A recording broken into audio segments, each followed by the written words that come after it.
მოგესალმებით ძვირფასო ტელემაყურებლებო. სამშვიდობისა ტელეკომპანია პლუსის ეთერში მალხას კაბადატის საავტორო გადაცემა სტუმარი და მასპინძელი. დღეს არაჩვეულებრივი სტუმარი მეყოლება ჩემს გადაცემაში. და სანამ მოვიწვევდე დღევანდელ ჩემს სტუმარს აი ამ სტუდიაში და აი ამ ჩემს გადაცემაში მინდა გიბღეროთ ერთი ლამაზი სიმღერა მხოლოდ თქვენთვის.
მაშ ასე ძვირფასო ტელემაყურებლებო.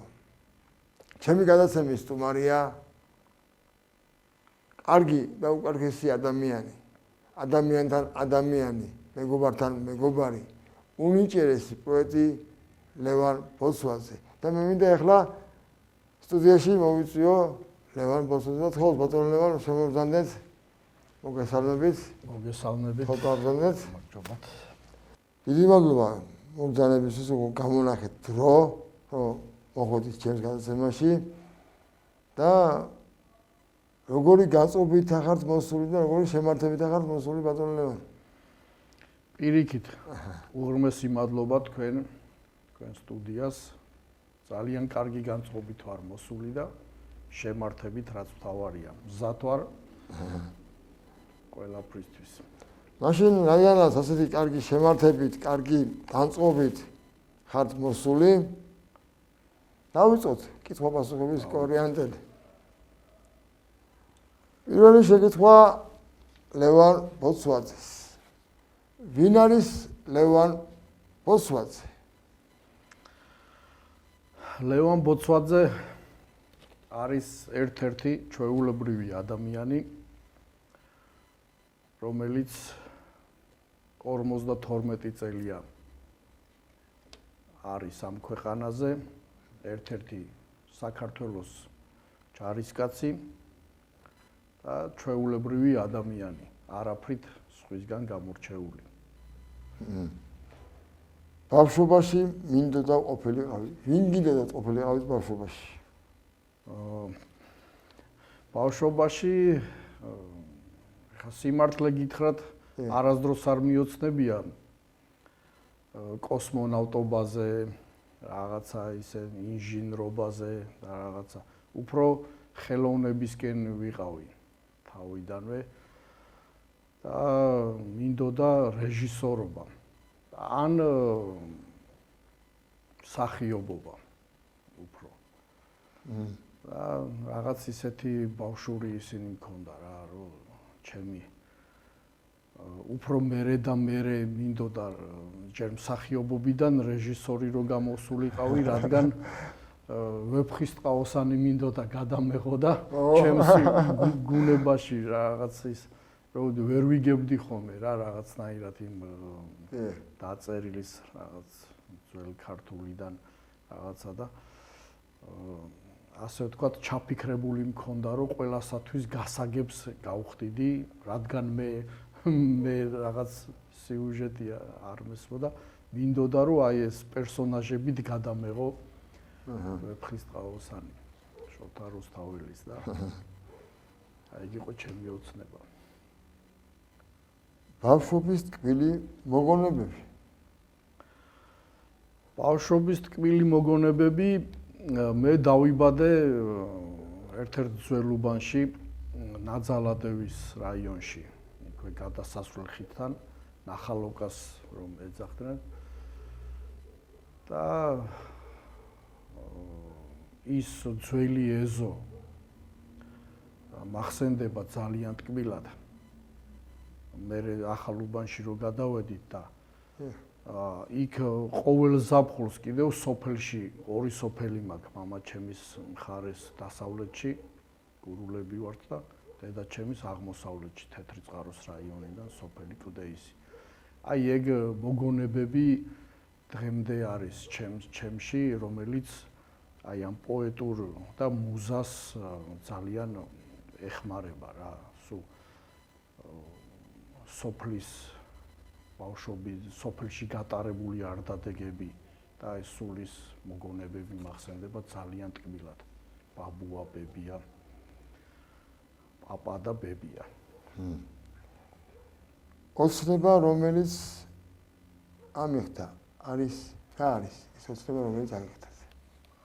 ოცნება, რომელიც ამიხდა, ასე ვერ ვიტყვი რა, ამიხდა მეთქი, იმიტომ რომ ჩემი ოცნება დაბადებიდან არის საქართველოს გაბრწყინება, ასე ვთქვათ, გამთლიანება და საქართველოს კეთილდღეობა. და ეგ ოცნებები ჯერ არ ამხდენია. რა თქმა უნდა, მშვიდობაა და მაგრამ აი მაგას თუ არ ჩავთვლით, ეგ არის ჩემთვის ყველაზე პირველი, მაგრამ რაც აი ჩემს მიმდინარე ცხოვრებაშია და რაღაცა ის ერთი ოცნება, რომელიც ოჯახი მყავს, მეუღლე და 3 ვაჟკაცი შვილი, აი ეგ ამიხდა საქართველოს. ეგ ნამდვილად ამიხდა, რომ ბედნიერი ვარ, რომ ეს 3 შვილი მყავს. ყოველთვის მეგონა რომ პოეტობა ხო და პოეტობა იქნებოდა მიუწვდომელი რა. წეღან როგორც ვახსენე, რომ დიდი პოეტების შემდეგ და რაღაც მისტიური სამყაროდან მოსული ადამიანი, ასე ვთქვათ რა. და ეს ყველაფერი მე რაც მეგონა ჩემ თავზე გამოვცადე და მაგიტომაც ახლა ქვია პოეტი. რადგან ასე ჩემ დაუნებურად მე შეიძლება ვერც რაღაცა ისე დავწერო, ან გაუაზრებლად მე ჩავიწერო რაღაც ჩანაწერი და მე გავაანალიზო ის წავიკითხო და აი ესეთი რაღაცეები ხდება ხოლმე ჩემს ცხოვრებაში. რაც მეგონა პრინციპში ეგ უკვე ჩემზე მოქმედებს რა. თქვენი პირველი ლექსი. ო, ჩემი პირველი ლექსი ღრმა ბავშვობიდან იწყება ეგ პატარა ბავშვურად რაღაც ჩანახატების სკოლაში გვაწერინებდნენ ხოლმე 9 მაისზე იყო ახლა გამარჯვების დღეზე 45-ში ომი რო დამთავრდა და მეც რაღაცა ისე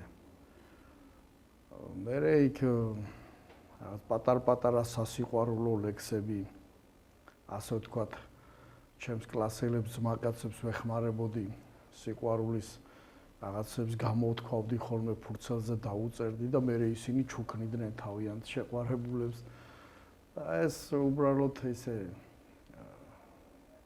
თორე ისე სერიოზული პირველი ლექსი უფრო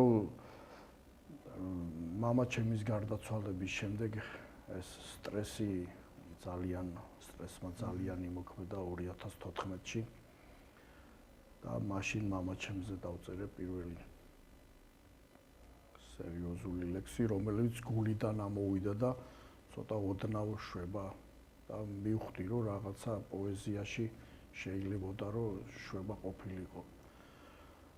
და მაშინ რადგანაც ეხლა ახსენეთ მამაზე ლექსი დავწერო და ხომ არ შეგიძლიათ რომ ეს ერთი ლექსი ჯერჯერობით წაგიკითხოთ გავანდოთ შემოყურებას აი მამაზე რომელიც თქვენ მიუძღვენით თქვენს მამას.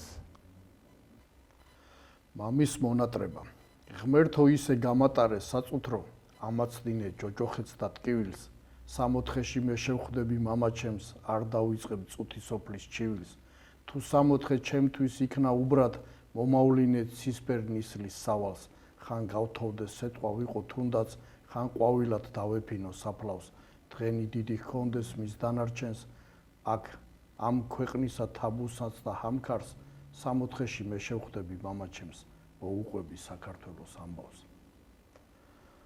მე მაასხონოს კანონოს იმიერს ძალიან კარგი ლექსია მართლაც და ჩემი განაცემის სახელით მადლობა გიხდით იმისთვის რომ ასეთი ლამაზი ლექსი მიუძღვენით თქვენს მამას. როცა 80 წლის იქნებით რა იქნება თქვენთვის ყველაზე მნიშვნელოვანი? 80 წლის მაგ თემაზე არ მიფიქრია, მაგრამ ისე ყველას უნდა ასლამდე რო იცოცხლოს და მეც ღმერთის წყალობით ალბათ მივახცევ შვილიშვილები მეყოლება, შვილთა შვილები მეყოლება და ღმერთ წეღან რო ვახსენე რა, იმედია 80 წლის რო ვიქნები ერთი 30 წელში საქართველო იქნება გაბრწყინებული. ჩემი ოცნებაც იქნება ახდენილი და ეგ არის პირველ რიგში. რა არის ის, რისიც შეცვლას ყველაზე მეტად ისურვებით სამყაროში?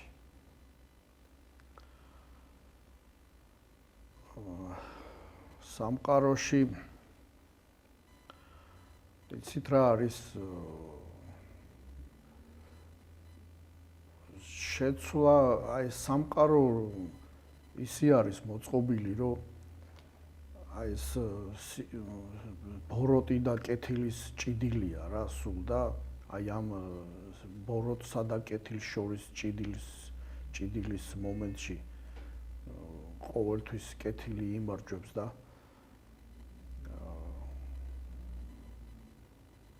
მე მინდა რომ ბოროტება არ იყოს რა საერთოდ აი კაცთა შორის შური რაღაც ყველამ თავის საქმე რო აკეთოს, ყველამ რო თავისით რაღაცა ხელოვნებისკენ რო წავიდეს უფრო ძირითადად ეს სამყარო ეშველება რა ყველაფერს რა ხელოვნება გადაარჩენს ამ სამყაროს და აქეთკენ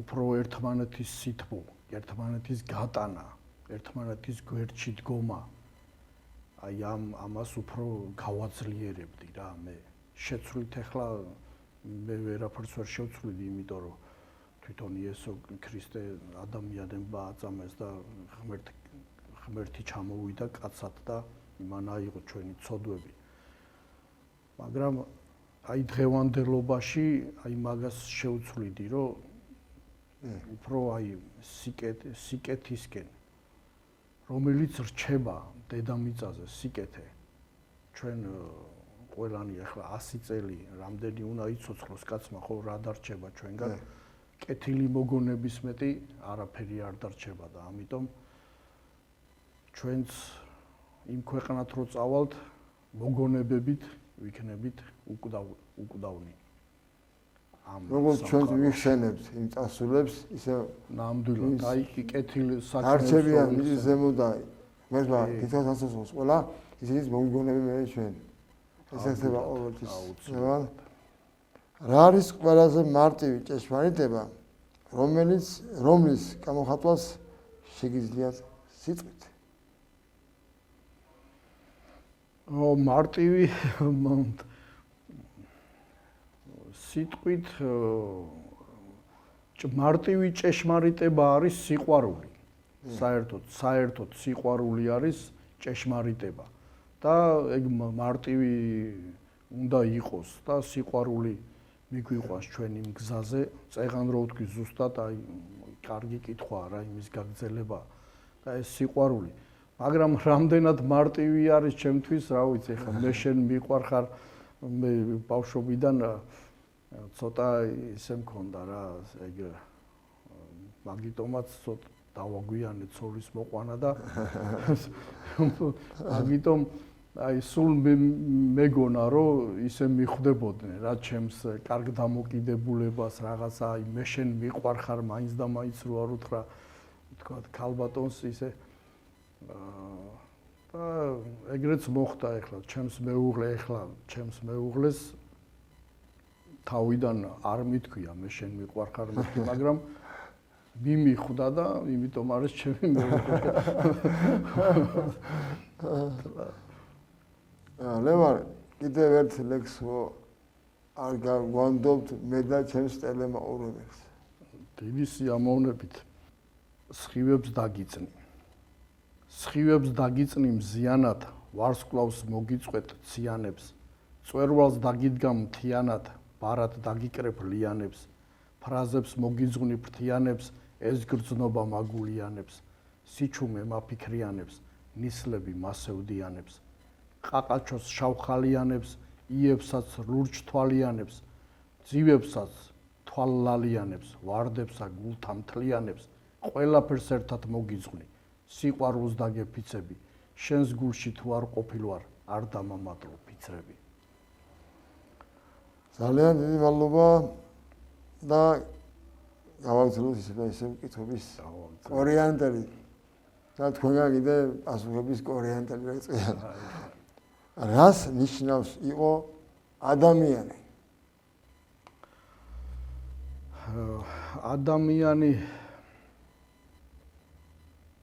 ჩვენ ადამიანებად ვიბადებით და ყველანი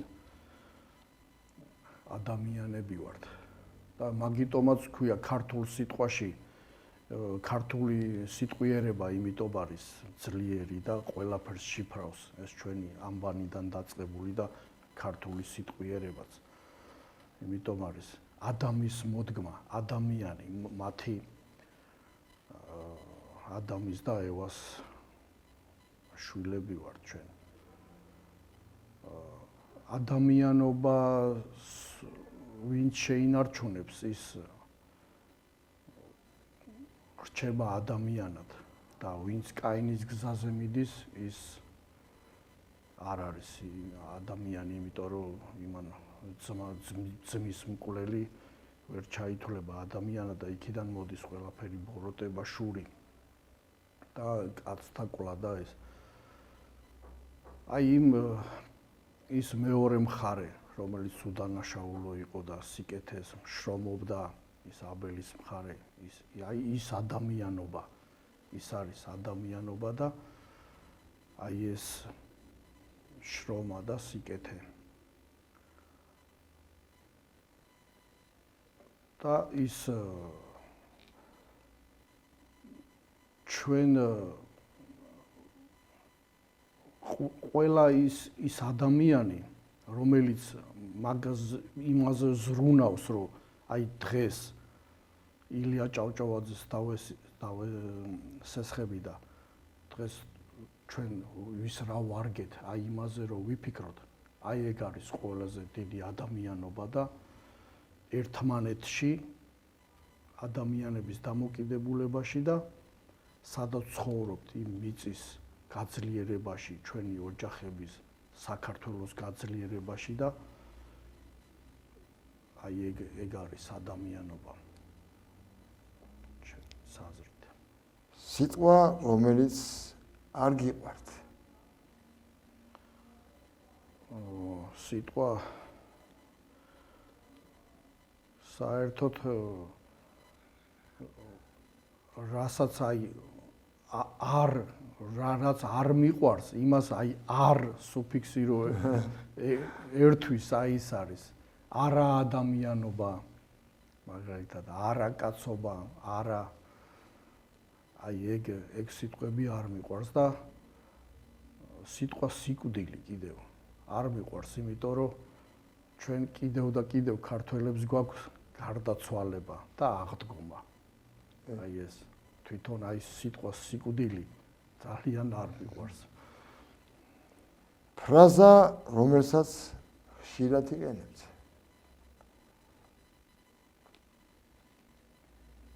ფრაზა.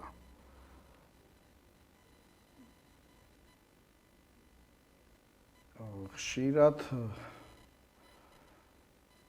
ესე გამორჩეული ფრაზა არა მაქვს რა, აი რაღაცნაირად აი რო იციან ხოლმე რა შენ შემოგევლე შენი ჭირიმე რაღაცა ეგეთი დამახასიათებელი არა მაქვს, მაგრამ ისეთი აკვიატებული ფრაზაც რაღაც ისეთი არაფერია. თუ გამახსენდა რაღაცა ისეთი გეტყვით. კი ბატონო. რის გამო უყვარხართ ადამიანებს?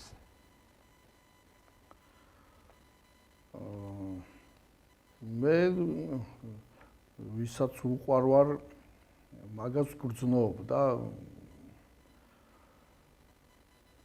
ალბათ გულწრფელობისთვის და ჩემი სიალალისთვის და რაღაც რასაც ვფიქრობ იმას რომ ვამბობ რაღაც არაკორექტულობებზე და იმებზე არ ვფიქრობ რომ დაუმალო და არა ვთქვა და უფრო აი რაც გულწრფელად ჩემი პოეზიაც ეგეთია.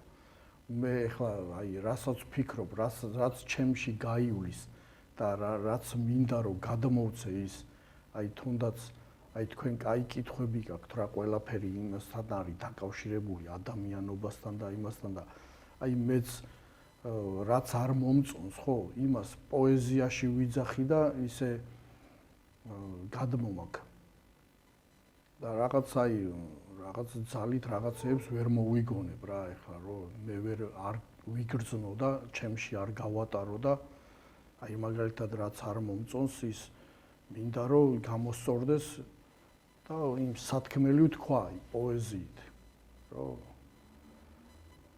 რაღაც სხვათა შორის ვატყობ ხოლმე რა ეგრე რომ რაღაცას რო დაუწერ და რაღაცა სხვაც აი თითქოს იმის გულში ვიჯექიო რა რაღაცნაირად აი ისე დამეთანხმება და რაღაც რო აი რა კარგად არის ნათქვამი და აი ეგ როგორია თქვენი ჩვეულებრივი დღე? ჩვეულებრივი დღე, როგორც ყველა ქართველის დილით ადგომა სამსახურში წასვლა, ემსახურებით საქართველოს თავდაცვის კაპიტანი ვარ და ყოველ დილით სადარაჯოზე ჩემი პროფესიით მივდივარ და მე შიგადაშიგ ხელს არ მიშლის ის უცბად მოვარდნილი მუზა, რაღაც დავაფიქსირებ ჩემსას, მოვდივარ სახლში დედას, დას, ცოლ-შვილის მოვეფერები და ასე ერთი ჩვეულებრივი დღე ასეა. თუ არ ჩავრთულით არაჩვეულებრივებს წერალთა სახში წასვლას და სიგნის წარდგენებს და რა ვიცი, ეგ უკვე არაჩვეულებრივი დღეებია ჩემთვის. ლევან, ხომ ის ნათქვამია და ჩვენი მოგონილი არ არის ეს. შენაც წინაპრებმა დაგვიტოვა ეს სიტყვა ღმერთი სამობით არის და მოდი ერთი ლექსი კიდე გაგვანდოთ. თქვენი ლექსი. რა ვიცი, ჩემო სამშობლო. როცა ილია მამაა ერის აკაკის სიტყვას მსოფლიო მღერის. ვაჟა აცოცხლებს ყვავილს და ბალახს სიკვდილის სიცოცხლის საზღვარსაც ლახავს. ტატოს მიაფრენს ქიმერიონი, ის ჭაბუკია მარად და მარად, galaktikიდან galaktionი, უქრის ხეთაჯარს სიოდ და ქარად. რუსთველი როცა ღამე ნათენებ, სიყვარულით ქმნის იმ მეგობრობას, ჩემო სამშობლო, არ დაგანებებ, არ გაგზნობიდებ მე შენობლობას. დიდი მადლობა. ლევან, ძვირფასო ტელემაყურებლებო, სამწუხაროდ ჩემი გადაცემით გაკუთვნით, რომ დასასრულს მივუახლოვდა და მე მინდა კიდევ ერთხელ დიდი მადლობა გადაიხადო ლევან მობრძანებისთვის, ასეთ ლამაზი ინტერვიუსთვის, იმ ლამაზი ლექსების, რომ გაგვანდე მეც და ჩემს ტელემაყურებელს და მინდა გისურვოთ ჯანმრთელობა, სიკეთე, როგორც მინდა წარმატებები გისურვოთ როგორც პირადში, ასევე თქვენ შემოქმედებაში და დალოცული გამოყოფ თქვენთან და დაგემშვიდობებით სუვარის. მადლობა. პირიქით უმრავლესი მადლობა მოწვევისთვის. მე ძვირფასო ტელემაყურებელო, ჩემი გადაცემის სტუმარი იყო მართლაც გენერალური ადამიანი. წეგან შესავალში თქვი, რომ დასაწყისში შემოვიდა ბატონი ლევანი, ადამიანთან ადამიანი, მეგობართან მეგობარი, ეს გათაც ბატონი ლევან როცხვაძე და მე კეთილი სრულობით გემშვიდობებით ძვირფასო ტელემაყურებელო. მომავალ შეხვედრამდე.